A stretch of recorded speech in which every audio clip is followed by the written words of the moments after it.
ચાર શખ્સોએ મળીને યુવાનની હત્યા કરી હોવા છતાં પોલીસે નોંધેલી એફઆઈઆરમાં માત્ર 2 જ આરોપીઓના નામ કેમ?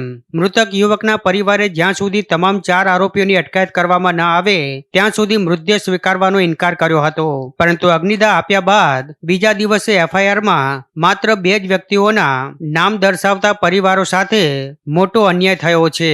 ત્યારે જો તમામ ગુનેગારોના નામ એફઆઈઆરમાં નહીં ઉમેરાય અને પરિવારને યોગ્ય ન્યાય નહીં મળે તો હાઈકોર્ટના દરવાજા ખખડાવવામાં આવશે તેમ સોમનાથના ધારાસભ્ય વિમલ ચુડાસમાએ તાજેતરમાં ધોરાજીમાં કરાયેલ કોળી સમાજના યુવાન હિમાલય બારૈયાની હત્યા મામલે પીડિત પરિવારની મુલાકાત લઈ પરિવારને સાંત્વના આપી પોલીસની કામગીરી ઉપર ગંભીર સવાલો ઉઠાવ્યા હતા.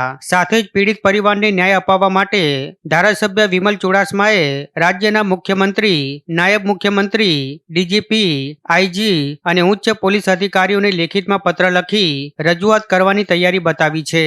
આમ ધોરાજીમાં હિમાલય હરેશભાઈ બારૈયા નામના યુવકની હત્યાનો મામલો દિવસે ને દિવસે ઉગ્ર બની રહ્યો છે.